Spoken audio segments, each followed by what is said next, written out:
Hey everyone, in this video, I'm going to show you the exact inbound process that we use to bring over $100 million in revenue to our clients. Let's dive in.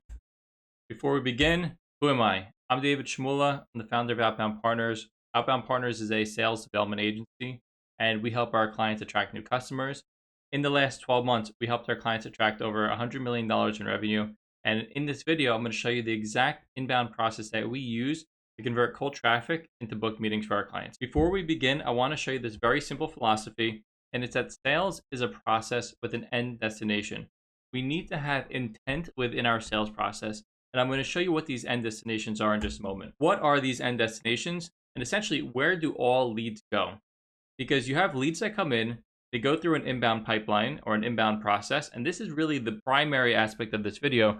I want to show you the exact process that we use to convert cold traffic into booked meetings, but it's critical to understand that this is a temporary state, and these are the final states. So the final states are one, lost, ghosted, nurture, and not interested. Now, one is not necessarily a closed deal. One is whatever the KPI is. So whether it's a booked meeting, an event registration, a product demonstration, or so on, whatever that initial campaign KPI is, whatever the desired outcome of that campaign is, that's what one is.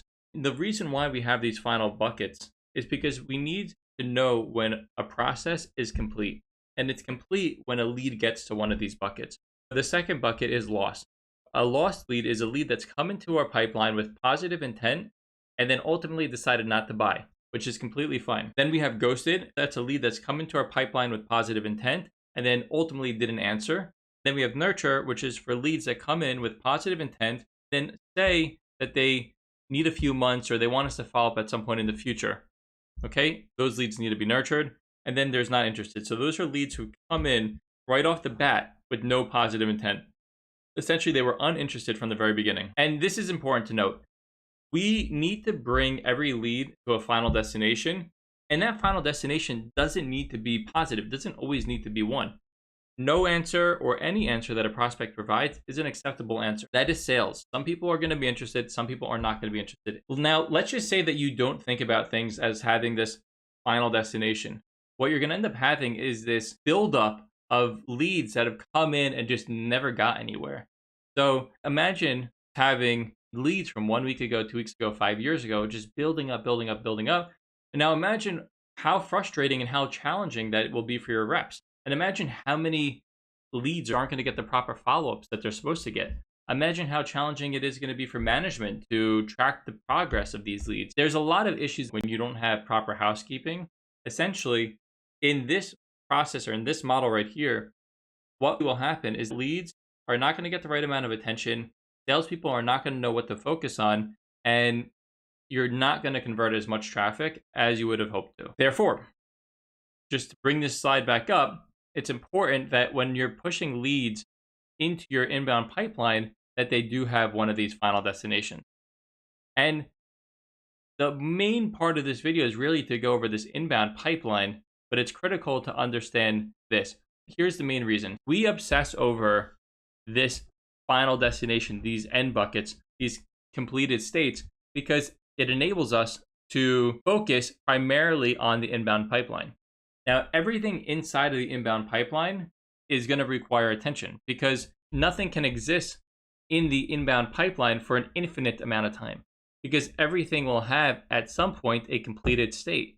Even if the lead doesn't respond, it's going to go to a ghosted category. So nothing can exist in this state indefinitely, which means that everything that is within this state requires attention. So that is why it's so important to have these buckets. Okay, so every lead within the pipeline requires attention. And we do this whole process here to make sure that no lead gets left behind. So do you see how by using buckets, we eliminate buildup, we ensure that no lead gets left behind, and we can better allocate the efforts of our sales team? Hope so. Now, in this next section, I'm going to go over the framework our team used to book over $100 million in signed deals for our clients. And since we've implemented this, our booked meeting rates increased by over 130%. And I'm going to show you exactly the step-by-step process that we follow to do this. So you have your inbound pipeline, and that's this whole thing right here. Okay. You have your traffic sources. It could be cold email, it could be online opt-ins, it could be advertisement opt-ins, your Dream 100, etc. And that's all your top of funnel activity that's generating traffic to your products or services. Okay. Now, the second someone enters your pipeline, what we do and what we suggest you do is to trigger off a LinkedIn automation to send a connection request and a simple greeting message. We do this so that every single prospect knows that we are a real person and that we have real friends and real relationships and real experience. This is the first step to really establishing trust with the prospect. Then we send a custom email reply. And this is a critical part of the process as well, because it's in this first email reply that, again, we're demonstrating that we actually know what we're talking about and that we actually have an intimate understanding of their business, their problems, and how we can serve them. And when we're doing these custom email replies, we're further looking into the prospect's LinkedIn, we're further looking into their website, looking at their products or services, and really understanding what's going on here and how our service is applicable to solving the problems that this prospect has. We're addressing everything that they have. Because the worst thing you could do is not address all the customer's inquiries. Now, even if it's something that you can't handle right then and there, like it might be a pricing concern, you still need to address it, because the fastest way to lose a prospect is to ignore their inquiries. The next step of the process is to push people into a subsequence. This email subsequence is the most efficient way to build trust with the prospect and to push the call to action. So it looks like this. So the first follow-up message is going to be a reinforcement of the call to action from the custom reply. So let's say you're looking to book a call. You're going to say, hey, just touching base. Did you see my last email? Would love to find time to hop on a call. Or let's say it's to book a demonstration, same concept. After you do the follow-up message, you wait a few days and you're going to start sending assets. The reason why we send assets is because it allows us to build trust, add value, add more touch points without annoying people, and show people again that we know what we're talking about. We know what their problems are, because these assets should be relevant. They're not memes, they're not random things, they're knowledge-based assets that are actually helpful and useful to the prospect. So by providing these assets, it should solve some of their problems. And again, when you solve people's problems, you're building trust with them, demonstrating authority and all things like that. After the second asset share, then you want to ask if someone else is available, because look, there are many times where you reach the wrong person, and although they engaged because they thought it was interesting, they're actually not the correct person to speak with. And you cannot assume that people are just going to automatically say, no, you got to speak to so-and-so. You got to ask. You got to ask. So we ask, is there someone else we should speak with? Okay, if they give us someone else to speak with, they go right back to the top and we implement this whole process again. Let's just say they don't respond. Then what? Then they're going to go into our multi-channel subsequence. And in our multi-channel subsequence, they're going to get targeted with 3 calls. And with each one of those calls, they're going to get an email and a text message. After those 3 calls, we're going to send them one more really big, really powerful value asset and a simple breakup message. Something, hey, I'm assuming now is not a good time. Completely fine. In the meantime, here's this amazing value asset that you can use to solve X problem or achieve X outcome. You have my contact information, reach out, and that's it. If someone gets to this point and still doesn't answer, they're going to go to ghosted. And that's okay, because it's just not a good time for them right now. And that is completely acceptable.